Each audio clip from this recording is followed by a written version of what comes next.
प्यारे दोस्तों, आज हम आपको बहुत ही इंटरेस्टिंग और अनोखी कहानी सुनाने वाले हैं, जिसे सुनकर आपको बहुत ही ज्यादा मजा आने वाला है कि किस तरह से एक सौदागर की बेटी शहजादी बन गई और किस तरह से बादशाह के जवान बेटे को जादूगर ने छोटा बच्चा बना दिया। फिर सौदागर की बेटी ने ऐसा क्या किया कि बादशाह ने गरीब सौदागर की बेटी की शादी अपने शहजादे बेटे के साथ करा दी। वीडियो को आखिर तक देखिएगा, बहुत ही इंटरेस्टिंग कहानी है। तो चलिए वीडियो को शुरू करते हैं। वीडियो को लाइक और चैनल को सब्सक्राइब करना ना भूले प्यारे दोस्तों। पुराने वक्त की बात है। मुल्क मिस्र में एक ताजिर रहता था जिसका नाम अली बाबा था। अली बाबा हीरों और मोतियों की तिजारत किया करता था और दूर दूर के मुल्कों में उसका माल जाता था और बड़े बड़े मुल्कों के बादशाह, शहजादे और बड़े बड़े अमीर लोग उसके ग्राहक थे। अली बाबा ताजिर के दो बेटा थे और एक बेटी थी। बेटी सबसे छोटी थी, इसलिए वह सबकी लाडली और प्यारी थी। उसका नाम नाजो था, लेकिन सब उसे प्यार से शहजादी कहते थे। वह थी भी शहजादी की तरह खूबसूरत। चूंकि अली बाबा ताजिर के पास बेहद दौलत थी, इसलिए वह रहती भी शहजादी की तरह ही थी। लेकिन बहरहाल वह थी तो ताजिर की बेटी। मगर बचपन से उसे शहजादी और शहजादे की कहानियां पढ़ने का बहुत शौक था, इसीलिए वह अपने आप को शहजादी समझती थी। जब वह बड़ी हुई तो बड़े बड़े ताजिर की तरफ से उसके लिए शादी के पैगाम आने लगे, लेकिन नाजो ने सबसे शादी करने से इनकार कर दिया। उसका कहना था कि वह शहजादी है, इसीलिए वह किसी शहजादे से शादी करेगी। उसके भाइयों और बाप ने उसे बेहद समझाया, लेकिन नाजो अपनी जिद की पक्की थी। उसने किसी की भी बात ना मानी। नाजो की माँ की नाजो के बचपन में ही मौत हो चुकी थी। अब नाजो अपने भाइयों के रहमो करम पर थी। उसके सब भाइयों की शादियां हो चुकी थीं और वह सब अपने अपने घरों में खुश थे, जबकि नाजो नौकरों के साथ अपने बाप के घर में अकेली रहती थी। उसके भाइयों ने उसे अपने पास रहने के लिए कहा, लेकिन नाजो ने इनकार कर दिया। उसकी जिद्दी तबीयत की वजह से आहिस्ता आहिस्ता सब उससे परेशान हो गए। वह सब उसे नकली शहजादी कहने लगे। इसलिए वह हर वक्त यही सोचती रहती थी कि वह किसी तरह असली शहजादी बन सकती है, लेकिन उसके जहन में कोई तरकीब नहीं आती थी। एक रोज वह अपने कमरे में खामोश बैठी हुई थी कि उसकी मुलाजिम अंदर दाखिल हुई और कहने लगी, शहजादी हुजूर, एक बूढ़ी औरत आपसे मिलना चाहती है। मुलाजिम ने बाकायदा झुककर सलाम करते हुए कहा, क्योंकि नाजो ने सब मुलाजिमों को यही हुक्म दे रखा था कि वह उसे शाही अंदाज में सलाम किया करें और उसे शहजादी हुजूर कहा करें। नाजो ने कहा, कौन है वह बूढ़ी औरत और क्यों हमसे मिलना चाहती है? नाजो ने शहजादियों की तरह बात करते हुए कहा। नौकरानी ने कहा, उसका कहना है कि वह आपके फायदे की कोई बात बताना चाहती है। नाजो कहने लगी, अच्छा भेज दो उसे। और मुलाजिम एक बार फिर सलाम करके वापस चली गई। थोड़ी देर बाद एक बूढ़ी औरत लाठी टेकते हुए अंदर दाखिल हुई। उसने नाजो को सलाम किया। नाजो ने सलाम का जवाब लेने के बाद कहा, बैठो बड़ी बी, और मुझे बताओ कि तुम कौन हो और मुझसे क्यों मिलने आई हो। मेरा नाम मुमताज है। मैं दूसरे मुल्क की रहने वाली हूं। एक काफिले के साथ यहां आई थी मैं। तुम्हारी मरहूम मां की दूर की रिश्तेदार भी हूं। तुम्हारे बड़े भाई के घर ठहरी हुई हूं, क्योंकि वह एक बार तुम्हारी मां के साथ हमारे घर आया था। मेरे बेटे भी मोतियों और हीरों की तिजारत करते हैं। हम भी खानदानी ताजिर हैं। मुझे यहां आकर तुम्हारे मुताल्लिक मालूम हुआ कि तुम्हें शहजादी बनने का शौक है, तो मैं तुमसे मिलने आ गई। नाजो कहने लगी, अगर आप मेरी मां के रिश्तेदार हैं तो फिर आप मेरी बुजुर्ग हुई। मुझे आपकी आमद से बहुत खुशी हुई। आप जब तक यहां रहे मेरे पास ही ठहरे। मैं यहां अकेली रहती हूं। बूढ़ी औरत बहुत खुश हुई और कहने लगी, बेटी, मैं तुम्हें एक बात बताना चाहती हूं। अगर तुम हिम्मत करो तो तुम नकली के बजाय असली शहजादी भी बन सकती हो, और तुम्हारी शादी एक खूबसूरत और बहादुर शहजादे से हो सकती है, जो वली अहद भी है, इसलिए वह बादशाह भी बन जाएगा। इस तरह तुम शहजादी के बाद मल्लिका भी बन सकती हो। बूढ़ी औरत की बातें सुनकर नाजो बहुत खुश हुई और बोली, वह कैसे बूढ़ी? अम्मा मुझे बताओ कि यह सब कुछ कैसे हो सकता है बेटी। तुम्हारे मुल्क मिस्र से कई हजार दूर पर एक और मुल्क है जिसे मुल्क शाम कहते हैं। छोटा सा मुल्क है, बहुत खूबसूरत और खुशहाल। वहां के लोग भी बहुत बहादुर, खुशहाल और अच्छे हैं। वहां के बादशाह की कोई औलाद नहीं, अलबत्ता उसके भाई का एक बेटा है जिसका नाम शहजादा जानदार है। बादशाह का भाई जवानी में ही फौत हो गया था, इसलिए बादशाह ने शहजादा जानदार को पाला और उसे वली अहद बना दिया। लेकिन आज से 2 साल पहले की बात है। एक बार वह अपने साथियों के साथ जंगल में शिकार करता हुआ फिर रहा था कि वहां से एक जादूगर भी गुजरा। उस जादूगर ने शहजादे के शिकार को उससे जबरदस्ती छीनना चाहा। उस पर शहजादे ने उसे मना किया तो जादूगर को गुस्सा आ गया। उसने जादू के जोर से शहजादे को नौजवान से बच्चा बना दिया और फिर अपने एक खास परिंदे को हुक्म दिया कि वह शहजादे को उठाकर किसी वीराने में फेंक आए। चुनांचे वह परिंदा, जो सब्ज रंग का था और जिसकी दुम किसी अजूबे की जैसी थी, शहजादे को अपने परों पर बिठाकर ले गया और उसने शहजादे को बहुत दूर वीराने में ले जाकर फेंक दिया और जादूगर के चक्कर लगाता हुआ वहां से गायब हो गया। शहजादे के साथी बेचारे रोते पीटते वापस आए तो बादशाह बहुत परेशान हुआ। उसने फौरन शाही जादूगर को बुलाकर उससे पूछा तो शाही जादूगर ने हिसाब करके बताया कि इस जादूगर का नाम असद जादूगर है। उसके गले में हर वक्त एक इंसानी खोपड़ी लटकी रहती है और वह अपने सर पर एक सांप को लपेटकर उसकी पगड़ी बनाकर पहनता है। वह बहुत ताकतवर जादूगर है, इस कदर ताकतवर कि मुल्क ए शाम का शहंशाह इसकी साया से भी डरता है। ऐसा जादूगर काले पहाड़ों के अंदर एक शानदार महल में बादशाहों की तरह रहता है। सब्ज परिंदा इसका खास परिंदा है, जिसे वह आजाद परिंदा कहता है।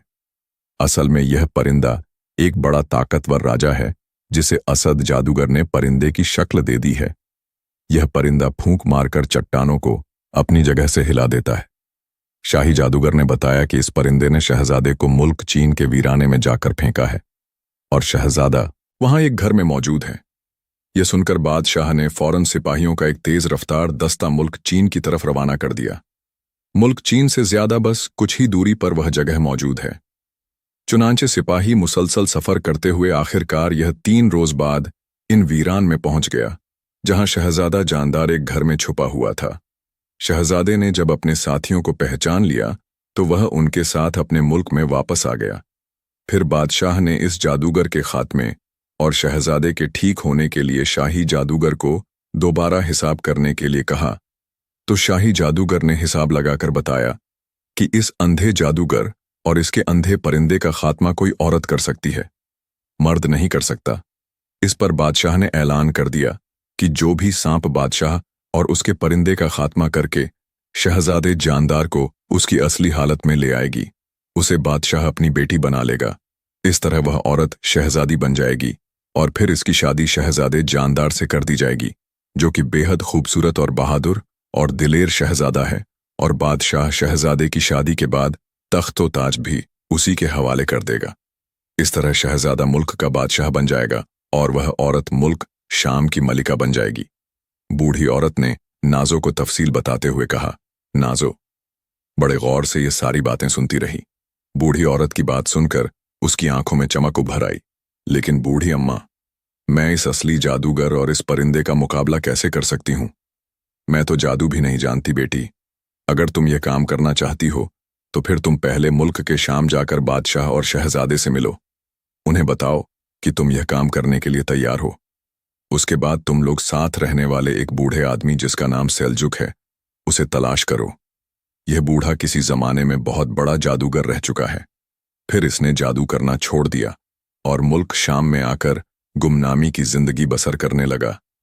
सिवाय मेरे और कोई नहीं जानता कि वह बहुत बड़ा जादूगर है, लेकिन मैं यह नहीं जानती कि वह कहाँ रहता है। मगर तुम कोशिश करो तो उसे तलाश कर सकती हो। जब वह मिल जाए तो उसे मेरी यह अंगूठी दे देना और उससे कहना कि वह तुम्हारी मदद करे। मुझे यकीन है कि वह मेरी अंगूठी की वजह से तुम्हारी मदद करने पर तैयार हो जाएगा। अगर वह तुम्हारी मदद के लिए तैयार हो गया तो फिर तुम यकीनन इस मुहिम में कामयाब हो जाओगी। बूढ़ी औरत ने कहा और उसके साथ उसने अपनी उंगली में पहनी हुई एक कीमती अंगूठी उतारकर नाजो को दे दी। नाजो ने बूढ़ी का शुक्रिया अदा किया। फिर जब वह बूढ़ी औरत वापस चली गई तो नाजो ने उसी वक्त मुल्क शाम जाने की तैयारी शुरू कर दी। इत्तेफाक से एक बड़ा काफिला इन दिनों मुल्क शाम जाने वाला था। चुनांचे नाजो इस काफिले के साथ शामिल हो गई और फिर 1 माह तक सफर करने बाद वह मुल्क शाम पहुंच गई। काफिला एक सराय में रुक गया। नाजो भी उसी सराय में रुक गई, क्योंकि मुसलसल सफर करके वह बहुत थक चुकी थी। दूसरे रोज सुबह उठकर उसने गर्म पानी से गुसल किया और अपना बेहतरीन लिबास पहनकर उसने शाही तलवार अपनी कमर से बांधी और घोड़े पर सवार होकर वह शाही महल की तरफ रवाना हो गई। शाही दरबारियों ने पूछा, आपने किससे मिलना है? नाजो कहने लगी, मैं बादशाह सलामत से मुलाकात करना चाहती हूं, क्योंकि मैं शहजादा जानदार की मदद करने आई हूं। नाजो ने जब यह बात कही तो दरबान ने फौरन उसे बादशाह के कमरे में पहुंचा दिया। बादशाह उससे मिलकर बहुत खुश हुआ। नाजो ने उसे अपने मुताल्लिक सब कुछ बता दिया तो बादशाह ने उसे इजाजत दे दी कि वह शहजादे जानदार की मदद कर सकती है। फिर शहजादा जानदार को भी बुलाया गया और नाजो यह देखकर हैरान रह गई। वह बिल्कुल 4-5 साल का बच्चा था, लेकिन इसका लिबास शाही था। उसके चेहरे पर भी बेपनाह वकार था। शहजादा जानदार ने अपनी तोतली जुबान में उसका शुक्रिया अदा किया। फिर नाजो बादशाह और शहजादे से इजाजत लेकर शाही महल से वापस सराय में आ गई और उसने बूढ़े सल्जुक यानी वह जादूगर जिससे नाजो को जादू सीखनी थी, उसी बूढ़े जादूगर के बारे में लोगों से पूछना शुरू कर दिया। लेकिन वहां कोई भी बूढ़े सल्जुक को नहीं जानता था। नाजो ने हिम्मत नहीं हारी और मुसलसल सारे शहर में उसे तलाश करती रही और फिर एक रोज वह अपने मकसद में कामयाब हो गई। जब एक बच्चे ने उसे बताया कि बूढ़ा सल्जुक कहाँ रहता है, नाजो उसके मकान पर पहुंच गई। जब वह मकान में दाखिल हुई तो उसने देखा एक बूढ़ा आदमी धूप में बैठा हुआ था। नाजो ने आगे बढ़कर उसे अदब से सलाम किया। बूढ़ा सल्जुक बोला, बेटी कौन हो तुम और कहाँ से आई हो? नाजो बोली, आपका नाम सल्जुक है। बूढ़ा जादूगर बोला, हाँ मेरा नाम सल्जुक है। बूढ़े सल्जुक ने हैरत भरे लहजे में कहा, मगर तुम कौन हो और कहाँ से आई हो? नाजो कहने लगी, ये अंगूठी देखिए।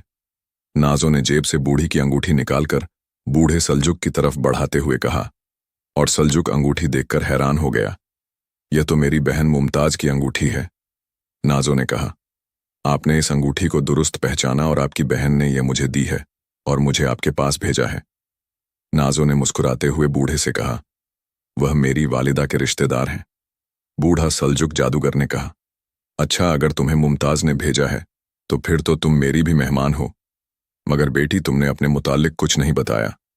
तो नाजो ने उसे सारी तफसील बता दी और साथ ही उसने शहजादा जानदार और उस अंधे जादूगर और उसके परिंदे के बारे में सारी तफसील बता दी। यह सारी बातें सुनकर जादूगर सल्जुक ने मुस्कुराते हुए कहा, अच्छा मैं समझ गया, तो तुम चाहती हो कि असली शहजादी बन जाओ और फिर शहजादे जानदार से शादी कर लो। ठीक है बेटी, मैं तुम्हारी मदद जरूर करूंगा, लेकिन बेटी इस काम में तुम्हें कुछ हिम्मत करना होगी, क्योंकि यह बेइंतहा मुश्किल और कठिन काम है। बूढ़े जादूगर ने कहा, मुझे बताइए बाबा कि मुझे करना क्या है। मुझे यकीन है कि मैं आपकी बताई हुई बातों पर पूरा उतरूंगी। सुनो बेटी, असद जादूगर बेइंतहा ताकतवर और सिफाती जादूगर है। यह तो उसने शहजादा जानदार के साथ नरमी बरती है कि उसे सिर्फ बच्चा बना दिया, वरना वह चाहता तो उसे हलाक भी कर सकता था। इस ताकतवर जादूगर का महल मुल्क शाम की शुमार मशरिक में काले पहाड़ के अंदर है। असद जादूगर की जान एक ऐसे सांप में मौजूद है जो जमीन की तह में रहता है। जहां तक इंसान तो इंसान को कोई सांप या कोई कीड़ा मकोड़ा भी नहीं पहुंच सकता, और इसके अलावा इसके अगल बगल में जादू के 4 हिसार भी कायम किए गए हैं, इसीलिए कोई जादूगर भी वहां तक नहीं पहुंच सकता। यह बातें सुनकर नाजो ने मायूसी वाले अंदाज में पूछा, तो फिर इसका खात्मा किस तरह होगा? सल्जुक जादूगर ने कहा, बेटी मायूस होने की जरूरत नहीं। एक बात ध्यान से सुनो, ये जादूगर खूबसूरत लड़कियों को बहुत पसंद करता है। तुम जवान भी हो और खूबसूरत भी हो। मैं तुम्हें उसके महल के करीब पहुंचा देता हूं, तुम उसके पास जाने की तैयारी करो। वह तुम्हें शादी का पैगाम देगा, मगर तुम उससे शादी करने की हामी इस शर्त पर भर लेना कि वह तुम्हें इस गुलाब का बड़ा कांटा ला दे जो काले समंदर के बीच में खिला हुआ है। वह तैयार हो जाएगा। जब वह गुलाब का कांटा ला दे जो खुद भी स्याह रंग का होगा, तो कांटा लेने के बाद तुम उससे कहना कि तुम जादुई परिंदे पर बैठकर दुनिया का चक्कर लगाना चाहती हो। वह मजबूरन इसकी इजाजत भी दे देगा। जैसे ही तुम इस परिंदे पर बैठो, तुम उसके सिर पर मौजूद कलंगी के अंदर स्याह कांटा चुभोना। जैसे ही कांटा उस परिंदे की कलंगी में छुपाया जाएगा, आजाद परिंदा जादूगर के बजाय तुम्हारा गुलाम हो जाएगा। तुम उसे हुक्म देना कि वह तुम्हें नीले पहाड़ों के पीछे रहने वाले नीले जिन्न के पास ले जाए। मैं तुम्हें एक अंगूठी दूंगा। तुम ये अंगूठी इस नीले जिन्न को दे देना। नीला जिन्न तुम्हारी मदद करेगा और आइंदा जो कुछ भी तुमने करना हो वह तुम्हें नीला जिन्न ही बताएगा। बूढ़े जादूगर सलज्जुक ने नाजो को सारी तफसील बता दी। नाजो ने कहा, ठीक है बाबा, मैं तैयार हूं। तो सलजुक ने अपनी उंगली से एक अंगूठी उतारी और उसे नाजो की तरफ बढ़ा दिया। नाजो ने अंगूठी लेकर अपनी उंगली में पहन ली। जादूगर सलजुक ने नाजो से अंगूठी देते हुए कहा, एक बात और भी बता दूं कि मेरी अंगूठी की मौजूदगी में असद जादूगर जादू की मदद से यह नहीं जान पाएगा कि तुम किस मकसद के लिए काम कर रही हो, इसलिए फिक्र करने की कोई जरूरत नहीं। यह बात सुनकर नाजो बहुत ही खुश हो गई और जादूगर सलजुक से कहने लगी, बहुत शुक्रिया बाबा, मुझे बस यही चीज का खतरा था कि कहीं वह जादूगर जादू की मदद से मेरे मुताल्लिक यह न मालूम कर ले कि मैं किस मकसद के लिए आई हूं। अब मैं पूरी तरह मुतमिन हूं। जादूगर सलजुक ने कहा, अच्छा बेटी, अपनी आंखें बंद करो और जब तक मैं ना कहूं तुमने अपनी आंखें नहीं खोलनी है। सलजुक ने कहा तो नाजो ने अपनी आंखें बंद कर ली। दूसरे लम्हे उसे यूं महसूस हुआ जैसे वह तेजी से हवा में उड़ती जा रही हो। इसे अपना जिस्म हल्का फुल्का मालूम होने लगा। ना जाने कितनी देर से यही कैफियत। नीले जिन्न ने कहा, अब मुझे बताओ कि तुम कौन हो, यहां क्यों आई हो और सलजुक मुझसे क्या चाहता है, और तुम इस जादूगर के परिंदे को कैसे यहां ले आई। नाजो ने शुरू से लेकर यहां तक पहुंचने की सारी तफसील बता दी। नाजो, तुम वाकई बहादुर और दिलेर हो। तुमने इस ताकतवर और खौफनाक जादूगर को भी बेवकूफ बना दिया। वैसे यह सब कुछ सलजुक की अंगूठी की वजह से हुआ, वरना वह जादूगर एक लम्हे में सब कुछ समझ जाता। सलजुक बाबा ने कहा था कि अब आप मुझे बताएं कि इस जादूगर का खात्मा कैसे हो सकता है। हाँ, मैं बताता हूं और मैं तुम्हारी मदद भी करूंगा। तुम्हें सलजुक ने दुरुस्त बताया कि उस जादूगर की जान एक ऐसे सांप में है जो जमीन की तह में रहता है। इसके गिर्द जादू के 4 हिस्सा हैं जिन्हें तोड़े बगैर उस तक नहीं पहुंचा जा सकता। लेकिन मुझे यकीन है तुम सारी मुहिम में कामयाब हो जाओगी। जिस जगह यह सांप रहता है वहां तक एक खुफिया सुरंग जाती है जिसका इल्म सिर्फ मुझे है, जिसमें तुम इस परिंदे पर बैठकर सफर करती हुई पहुंच सकती हो। पहले सिरे का तोड़ तो तुमने कर लिया है। वह कांटा जो तुमने इस परिंदे की कलंगी में उतारा था वह इस सिरे का पहला तोड़ है। जैसे यह परिंदा उस शहर से गुजरेगा यह हिस्सा टूट जाएगा, लेकिन यह परिंदा तुम्हें आगे लिए बढ़ता रहेगा। दूसरा हिस्सा सर की अंगूठी तोड़ देगी, लेकिन इसके साथ ही इस अंगूठी का असर भी वक्ती तौर पर गायब हो जाएगा और परिंदा भी मुर्दा हो जाएगा। मगर चूंकि ऐसा जादूगर खास इबादत में मसरूफ है इसलिए उसे कोई इल्म नहीं हो सकेगा। फिर तुमने आगे बढ़ना है। आगे तीसरा हिस्सा आएगा, उसे तुम्हें अपनी अक्लमंदी से कोई तरकीब सोचकर खत्म करना होगा। उसके बाद चौथा और आखिरी हिस्सा आएगा, उसे तो तुमने अपनी उंगली में जख्म लगाकर खून के कतरे डालकर तोड़ना होगा। इसके बाद तुम इस जगह पहुंच जाओगी जहां यह सांप मौजूद है, लेकिन यह सांप एक ऐसी धातु के डिब्बे में बंद है जिसे ना कोई तोड़ सकता है और ना कोई खोल सकता है। ना इस डिब्बे पर कोई हथियार असर करता है, लेकिन इसका तोड़ मुझे मालूम है। मैं तुम्हें बता देता हूं। इसका तोड़ एक खास दरख्त की लकड़ी की शाख है। जब तुम इस शाख को इस डिब्बे पर मारोगी तो यह डिब्बा खुद ब खुद खुल जाएगा। तुम इस सांप को किसी तरह गर्दन से पकड़ लेना और फिर इसकी गर्दन में सुर्ख रंग का एक धागा बांध देना। इस धागे के बांधते ही सांप बेअसर हो जाएगा। यह सांप इतना बड़ा है कि तुम इसके जिस्म पर बैठ जाना। यह सांप तुम्हें वापस ले आएगा। लेकिन जब तुम इस मुर्दा परिंदे के पास पहुंचो तो इस सांप को हुक्म देना कि वह उसे काट ले। जैसे ही यह सांप उस परिंदे को काटेगा परिंदा जिंदा हो जाएगा और फिर तुम इस परिंदे की पीठ पर बैठकर सांप को हाथ से पकड़ लेना। परिंदा तुम्हें और इस सांप को यहां तक ले आएगा। फिर मैं भी तुम्हारे साथ चलूंगा। हम इस परिंदे समेत इस जादूगर के महल में पहुंच जाएंगे। वहां मैं इस परिंदे को हलाक कर दूंगा। फिर हमने यह करना होगा कि इस जादूगर के सर पर बंधा हुआ सांप खोलकर उसे मजबूर करेंगे कि वह तह में रहने वाले सांप से लड़े। यह दोनों सांप लड़ते हुए एक दूसरे को हलाक कर देंगे और इस तरह जादूगर भी हलाक हो जाएगा। यह तो बड़ा लंबा काम है।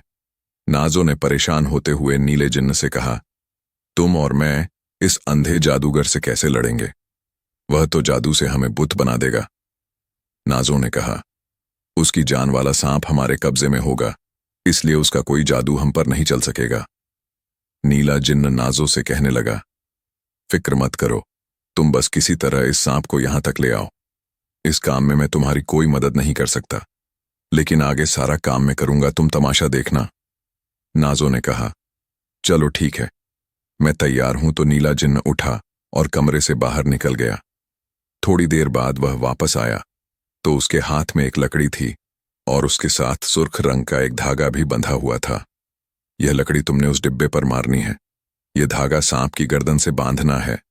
नाजो ने जिन्न से पूछा, और वह सुरंग कहाँ है? नीला जिन्न कहने लगा, मेरे साथ आओ, मैं इस परिंदे को बता देता हूं, तुम उसे हुक्म देना, वह तुम्हें वहां ले जाएगा। नीले जिन्न ने कहा, और फिर वह नाजो को साथ लिए महल के सहन में पहुंच गया जहां परिंदा बैठा हुआ था। नीले नीले जिन्न ने जाने की तफसील बताना शुरू की। नाजो ने परिंदे से पूछा, तुम समझ गए हो परिंदे की, वह सुरंग कहाँ है? परिंदे ने जवाब दिया, हाँ शहजादी, मैं समझ गया। तो नाजो उसकी पीठ पर चढ़ गई। चलो परिंदे, नाजो ने परिंदे से कहा, मुझे उस सुरंग के अंदर ले चलो। और परिंदा हवा में उठा, फिर उड़ता हुआ बुलंद हो गया। काफी बुलंदी पर पहुंचकर वह एक तरफ को उड़ने लगा। काफी देर उड़ने के बाद वह सब सुरंग के पहाड़ पर पहुंच गया। फिर उसने नीचे उतरना शुरू किया। एक जगह जमीन पर काफी बड़ा कुआं नजर आ रहा था। परिंदा इस कुएं के अंदर उतरने लगा तो नाजो समझ गई कि यही सुरंग का दाना है। परिंदा पूरी रफ्तार से नीचे उतरता चला गया। काफी गहराई में जाकर इसका रुख बदला और वह एक चौड़ी कुदरती सुरंग के दरमियान उड़ रहा था। सुरंग में रोशनी भी थी, ना जाने यह रोशनी कहां से आ रही थी। काफी देर नीचे उतरने के बाद दूर से नाजो को आग की दीवार नजर आने लगी। नाजो ने परिंदे से पूछा, यह आग की दीवार कैसी है? परिंदे ने जवाब दिया, यह पहला हिस्सा है मेरी आंख का। और फिर थोड़ी देर बाद वह आग की दीवार में घुस गया। एक जोरदार धमाका हुआ और आग की दीवार गायब हो गई और परिंदा आगे बढ़ता चला गया। काफी दूर जाने के बाद फिर आग की दीवार नजर आने लगी। नाजो समझ गई यह दूसरा हिस्सा है। परिंदा इसी शहर में से भी गुजर गया और एक धमाके के साथ वह हिस्सा भी खत्म हो गया। उसके साथ ही परिंदा भी जमीन पर उतरा और फिर वह मुर्दा हो गया। नाजो एक तवील सांस लेकर नीचे उतरी और फिर पैदल आगे बढ़ती चली गई। काफी दूर चलने के बाद उसे दूर से आग की दीवार फिर नजर आई और वह समझ गई यह तीसरा हिस्सा है। लेकिन नीले जिन्न ने कहा था कि इस शहर को मुझे अपनी अक्ल से कोई तरकीब सोचकर तोड़ना है। अब वह सोच रही थी कि कौन सी तरकीब सोचे, और बावजूद सोचने के उसे कोई तरकीब समझ न आई। इतना तो वह जानती थी कि यह जादू की दीवार है, असल आग नहीं है, लेकिन वह तो जादू का कोई तोड़ नहीं जानती थी, इसीलिए वह उसे कैसे तोड़े। फिर वह इस दीवार के सामने पहुंचकर रुक गई। काफी देर तक सोचने के बाद अचानक उसे ख्याल आया कि वह इस लकड़ी को तो आजमाए, क्योंकि अगर यह लकड़ी इस डब्बे को तोड़ सकती है तो फिर यह आग को भी खत्म कर सकती है। उसने लकड़ी से एक धागा तार लिया और लकड़ी के दूसरे सिरे को आग की तरफ बढ़ाया। जैसे ही लकड़ी का सिरा आग से टकराया, एक धमाका हुआ और आग बुझ गई। यह देखकर नाजो खुशी से उछल पड़ी। वह तेजी से आगे बढ़ी। अब वह समझ गई थी कि नीले जिन्न ने यह बात क्यों नहीं बताई, ताकि नाजो अपनी अक्ल भी इस्तेमाल करे। आगे जाने के बाद जब वह आग की चौथी दीवार तक पहुंची तो उसने खंजर निकाल लिया। इसने अपनी उंगली पर हल्का सा जख्म लगाया और जख्म से निकलने वाले खून के कतरे उसने उस आग में दीवार पर फेंके तो एक धमाके से यह चौथा और आखिरी हिस्सा भी खत्म हो गया और नाजो खुशी से आगे बढ़ गई। काफी आगे बढ़ने के बाद वह एक कमरे में पहुंच गई जिसके दरमियान में काफी बड़ा सुर्ख रंग का डब्बा मौजूद था जो चारों तरफ से बंद था। नाजो सोच रही थी कि अब इसका असल इम्तिहान शुरू होना है, क्योंकि इसने एक खौफनाक सांप को पकड़ना है। चुनांचे इसने सुई धागा एक हाथ में पकड़ा और दूसरे हाथ में पकड़ी हुई लकड़ी को इसने जोर से इस डब्बे पर मारा। जैसे ही लकड़ी डब्बे पर लगी, एक धमाका हुआ और दूसरे लम्हे डिब्बा टूटकर बिखर गया और इसमें से एक तहा खौफनाक सांप बाहर निकाला। और जैसे ही सांप ने सर बाहर निकाला, नाजो उस पर झपट पड़ी। इसने उसे मौका ना देने का फैसला किया। फिर इससे पहले कि सांप संभलता और अपना पूरा जिस्म नाजो के गिर्द लपेटता नाजो ने इंतहाई फुर्ती से काम लेते हुए सुर्ख रंग का धागा उसकी गर्दन के करीब बांध दिया। सांप के मुंह से इंसानी आवाज निकली, अब मैं तुम्हारा गुलाम हूं नाजो, मुझे अपनी पीठ पर बिठाकर वापस ले चलो। नाजो ने खुश होते हुए कहा और सांप तेजी से जमीन पर रेंगता चला गया। फिर वह सांप पर बैठ गई और सांप तेजी से रेंगता हुआ वापस जाने लगा। थोड़ी देर बाद ही वह उस जगह पहुंच गई जहां वह मुर्दा परिंदा पड़ा था। नाजो ने सांप से कहा, इस परिंदे को काट लो। तो सांप ने मुर्दा परिंदे को काट लिया। दूसरे लम्हे मुर्दा परिंदा जिंदा हो गया और नाजो अब सांप से उतरकर उस परिंदे की पीठ पर बैठ गई। अलबत्ता इसने सांप की गर्दन को मजबूती से पकड़ रखा था। नाजो कहने लगी, दूर तक ले चलो, हुक्म की तामील होगी मेरे आका। परिंदे ने जवाब दिया और वह फिर इन्हें लेकर उड़ता हुआ वापस जाने लगा। थोड़ी देर बाद वह कुएं से निकलकर खुली फिजा में उड़ने लगा और कुछ ही देर में वह परिंदा नील जिन्न के महल में उतर गया, जहां नीला जिन्न नाजो को शाबाशी देते हुए कहा, शाबाश नाजो शाबाश, तुम वाकई दुनिया की बहादुर और अक्लमंद लड़की हो। और नाजो उसके मुंह से अपनी तारीफ सुनकर बेहद खुश हुई। वह परिंदे की पीठ से नीचे उतर आई। शुक्रिया नीले जिन्न, अगर तुम मेरी मदद न करते तो यह सब कुछ मुमकिन नहीं हो सकता था। नाजो ने जिन्न से पूछा, अब क्या करना है शहजादी? अब हमने इस जादूगर के महल में जाना है, मैं भी तुम्हारे साथ चलूंगा। नीले जिन्न ने कहा, तुम परिंदे को हुक्म देना कि वह हमें जादूगर के महल में पहुंचा दे। नाजो कहने लगी, तो फिर आओ बैठो। नीला जिन्न भी इसके पीछे परिंदे की पुश्त पर बैठ गया। उसने सांप को गर्दन से पकड़ लिया और कहा, परिंदे, अब हमें इस जादूगर के महल में ले चलो। नाजो ने परिंदे से कहा, हुक्म की तामील होगी मेरी आका। परिंदे ने कहा और दूसरे लम्हे वह फिजा में उठा और बुलंदी से एक तरफ उड़ता चला गया। काफी बुलंदी पर पहुंचकर उसने अपना रुख बदला और काफी देर मुसलसल उड़ने के बाद दोबारा जादूगर के महल में पहुंचकर नीचे उतर गया। नाजो और नीला जिन्न परिंदे की पूंछ से उतरे। उसी लम्हे नीले जिन्न ने हाथ में पकड़े हुए सांप को घुमाकर पूरी कोशिश से परिंदे की कलंगी पर कोड़े की तरह मारा।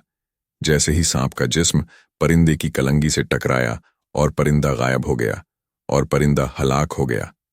नाजो, बस यूं समझो कि जादूगर की आधी ताकत खत्म हो गई। उसी लम्हे किसी के दौड़ने की आवाज सुनाई दी। फिर जादूगर दौड़ता हुआ वहां पहुंचा। अंधे जादूगर ने चीखते हुए कहा, मक्कार लड़की, मैं तुम्हारा बहुत बुरा हश्र कर दूंगा। लेकिन इससे पहले कि वह संभलता, नीला जिन्न हाथ में पकड़े हुए सांप को कोड़े के अंदाज में उस जादूगर के जिस्म पर मुसलसल मारना शुरू कर दिया। शैतान जादूगर इन जुल्मों से बचने के लिए इधर उधर दौड़ता रहा, लेकिन नीला जिन्न उसे संभलने का मौका ही नहीं दे रहा था कि अचानक नीले जिन्न ने झपट कर जादूगर के सर पर पगड़ी की तरह बंधे सांप को सर से पकड़ा और पूरी ताकत से खींच लिया, जबकि जादूगर चीखता हुआ नीचे गिर पड़ा। नीले जिन्न ने नाजो से कहा, अब इसका जादू नहीं चल सकता। नाजो, जाओ, तलवार निकालकर इसे रोको। लेकिन जादूगर वहां रुकने के बजाय तेजी से भागता हुआ महल के अंदर गायब हो गया। नाजो तलवार निकालकर उसके पीछे दौड़ने लगी। नीले जिन्न ने नाजो से कहा, रुक जाओ, रुक जाओ। नीले जिन्न ने जवाब देते हुए कहा, शैतान, जादूगर ने अपनी जान सांप से निकालकर अपने अंदर डाल ली है और एक कमरे में बंद हो गया है। अब जादू के मंत्र पढ़ रहा है ताकि वह यहां से गायब हो जाए। अगर वह हलाक हो जाता है तो तेजी से भागता हुआ महल के अंदर गायब हो गया। नाजो तलवार निकालकर उसके पीछे दौड़ने लगी। नीले जिन्न ने नाजो से कहा, रुक जाओ, रुक जाओ। नीले जिन्न ने जवाब देते हुए कहा, शैतान, जादूगर ने अपनी जान सांप से निकालकर अपने अंदर डाल ली है और एक कमरे में बंद हो गया है। अब जादू के मंत्र पढ़ रहा है ताकि वह यहां से गायब हो जाए। अगर वह हलाक हो जाता है तो यह महल भी गायब हो चुका होता। नाजो कहने लगी, लेकिन आपने तो कहा था कि जैसे यह सांप मरेंगे तो जादूगर भी हलाक हो जाएगा। नाजो ने बड़े मायूस लहजे में पूछा। जिन्न ने कहा, मेरा ख्याल था कि ऐसा जादूगर मुकाबला करने की कोशिश करेगा, लेकिन उसने मुकाबला करने के बजाय भागने में ही खैर समझी। और जाहिर है इन हालात में अपनी जान तो सांप में नहीं छोड़ सकता था वह, लेकिन मायूस होने की जरूरत नहीं। शहजादी, अब वह हमसे छुपकर कहां जा सकेगा? उसका पगड़ी वाला सांप और उसका आधा परिंदा हलाक हो चुका है। हमने उसे उसके महल में शिकस्त खाकर भागने पर मजबूर कर दिया। हालांकि दुनिया का सबसे बड़ा ताकतवर जादूगर है, वह नीले जिन्नात ने नाजो को तसल्ली देते हुए कहा। लेकिन अब वह जादू करके कहीं हमें नुकसान न पहुंचा दे। नहीं शहजादी, अब इसका जादू हम पर नहीं चल सकता। अगर उसका जादू चल सकता तो वह यहां आने से पहले ही हमें जादू के जोर पर हलाक कर चुका होता। तुम्हारे पास जो अंगूठी है और मेरे पास बुजुर्ग की दी हुई अंगूठी, अब आओ, अब इसे बाहर निकाले और उसका खात्मा करें। यह कहकर नीला जिन्न नाजो को साथ लेकर महल में घुस गया और फिर उसने हर बंद दरवाजा खोलना शुरू कर दिया। लेकिन पूरे महल में घूमने के बावजूद जादूगर उन्हें कहीं ना मिला। नाजो ने ख्याल आते ही कहा, कहीं वह जिन्नात जमीन में ना गायब हो गया हो। नाजो ने उसे बताया कि किस तरह से काला जिन्न को बुलाकर उसे स्याह गुलाब का स्याह कांटा मंगवाया था। नीले जिन्न ने कहा, लेकिन स्याह जिन्न तो उसका गुलाम होगा, वह हमारे कहने पर तो बाहर नहीं आएगा। नाजो ने कहा, कोशिश करके देखने में क्या हर्ज है। और नीले जिन्नात जादूगर ने स्याह जिन्न को बुलाया। उसने कमरे में पहुंचकर इसी अंदाज में ताली बजाई जिस अंदाज में जादूगर ने ताली बजाई थी। ताली बजाते ही वहीं स्याह जिन्नात नीले जिन्न और नाजो के सामने आकर झुक गया। नाजो ने हुक्म देने वाले अंदाज में पूछा, जादूगर कहाँ है? वह काला जिन्न कहने लगा, मेरा आका एक सबसे बड़े महल में पहुंच गया है ताकि वहां 40 साल तक इबादत करके एक बार फिर अपनी खत्मशुदा ताकतें दोबारा हासिल करें। नाजो ने काले जिन्न से पूछा, उसे यहां किस तरह लाया जा सकता है? स्याह जिन्न ने जवाब दिया, मेरी आका, अब यह मुमकिन नहीं। नाजो बोली, कोई तरकीब बताओ। जिन्न कहने लगा, एक तरकीब है। नाजो ने बेचैन लहजे में पूछा, कौन सी तरकीब? लेकिन वह है बहुत मुश्किल, जल्दी बताओ अगर। मेरी आका बन जाओ तो सिर्फ मुझ में यह ताकत है। मैं अपने आका या जादूगर को जबरदस्ती वहां से ला सकता हूं और दुनिया की कोई ताकत उसे यहां नहीं ला सकती। मैं तुम्हारी आका किस तरह बन सकती हूं? अगर तुम खंजर से अपनी गर्दन पर जख्म लगाओ या मुझे इजाजत दो कि मैं जख्म लगाऊं, फिर मुझे अपनी अपनी गर्दन से थोड़ा सा खून पीने दो, मैं तुम्हारा गुलाम बन जाऊंगा। ठीक है, मैं तैयार हूं, नाजो ने कहा और खंजर निकाल लिया। नीला जिन्न, रुक जाओ। नाजो और दूसरे लम्हे उसने झपट कर खंजर ले लिया और स्याह जिन्न को मारना शुरू कर दिया और उसके गोश्त का टुकड़ा काट लिया। नाजो ने हैरान होकर पूछा, यह क्या कर रहे हो? रुक जाओ, नीले जिन्ना ने कहा, जादूगर खुद ही अभी सामने आ जाएगा। और उसी लम्हे वाकई इसके हाथ में लटके हुए स्याह जिन्न का जिस्म बड़ा होने लग गया और चंद लम्हों बाद स्याह जिन्न की बजाय खुद जादूगर उसके हाथ में लटका हुआ था। नाजो ने नीले जिन्न से कहा, उसके सीने में खंजर मार दो, जल्दी करो। और उसके साथ ही उसने जादूगर के सीना नाजो की तरफ कर दिया। नाजो ने होठ भींचते हुए पूरी ताकत से हाथ में पकड़ा हुआ खंजर जादूगर के सीने में उतार दिया और जादूगर के हलक से चीख निकली। फिर वह चंद लम्हे तड़पने के बाद राख हो गया। उसके साथ ही जोरदार धमाका हुआ और हर तरफ धुआं ही धुआं छा गया। थोड़ी देर बाद जब धुआं छंटाई हो चुका था और वहां पर जादूगर की लाश पड़ी हुई थी, नीले जिन्न ने जादूगर के सीने से खंजर निकाला और फिर उसने उसकी गर्दन काट दी। इसका सर उठा लो नाजो और उसे अपने साथ बादशाह के पास ले जाओ।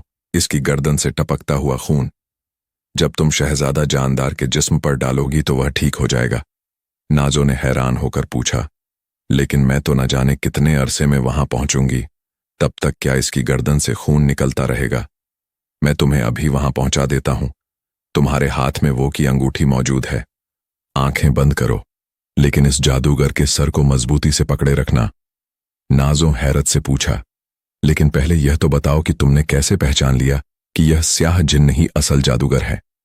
नीला जिन्न कहने लगा, इसीलिए कि मुझे मालूम है कि इस जादूगर की खोई हुई ताकतें उसी वक्त बहाल हो सकती हैं जब कोई औरत अपने गले में खंजर चलाए और जादूगर इसके गले से मुंह लगाकर उसका खून पी जाए।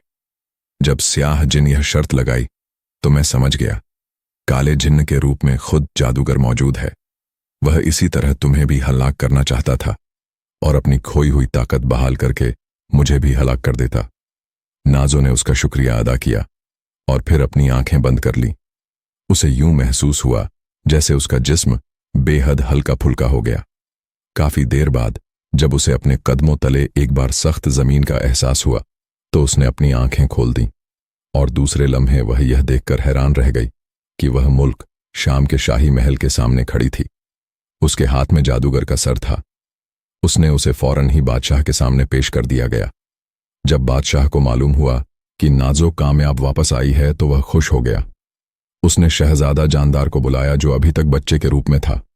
नाजो ने हाथ में पकड़े हुए जादूगर के कटे हुए सर से टपकता हुआ खून जैसे ही शहजादा जानदार के सर पर डाला, वह फौरन ही अपने असल रूप में वापस आ गया। बादशाह शहजादे जानदार को असली हालत में देखकर बहुत खुश हुआ और उसने फौरन ही दरबार में बुला करके वहां पूरे दरबार के सामने नाजो को अपनी बेटी बना लिया और उसके सर पर शहजादियों वाला ताज भी रख दिया। इस तरह नाजो की हसरत पूरी हो गई और वह असल में शहजादी बन गई। फिर उसकी शादी शहजादे जानदार से कर दी गई। इस तरह इसकी हसरत भी पूरी हो गई कि उसकी शादी किसी शहजादे से हो। कई रोज तक जश्न मनाया जाता रहा। शहजादा जानदार भी खुश था कि उसकी शादी एक बहादुर, अक्लमंद और दिलेर लड़की से हो गई। फिर मुल्क शाम के बादशाह ने नाजो शहजादी के कहने पर उसके तमाम भाइयों और उनकी बीवियों को बुला लिया और जब इन सबको मालूम हुआ कि नाजो असल में शहजादी बन गई है और उसकी शादी भी शहजादे से हो गई है तो वह बहुत हैरान भी हुए और बहुत खुश भी हुए। शादी का जश्न कई रोज तक मनाया जाता रहा। बादशाह ने तख्तो ताज भी शहजादा जानदार के हवाले कर दिया। इस तरह शहजादा जानदार बादशाह बन गया और नकली शहजादी नाजो न सिर्फ असली शहजादी बन गई बल्कि मुल्क शाम की मलिका भी बन गई थी। प्यारे दोस्तों, कहानी अच्छी लगी तो एक लाइक जरूर से करें। आप लोग किस शहर से इस वीडियो को देख रहे हैं हमें कमेंट करके जरूर बताएं, या किस मुल्क से इस वीडियो को देख रहे हैं कमेंट बॉक्स में अपना और अपने मुल्क या शहर का नाम जरूर लिखें ताकि हमें पता चले कि हमारी वीडियो को कहां कहां पसंद किया जाता है। साथ ही हमारे YouTube चैनल को सब्सक्राइब करना ना भूले। मिलते हैं किसी नई वीडियो में नए टॉपिक के साथ। शुक्रिया। अल्लाह हाफिज।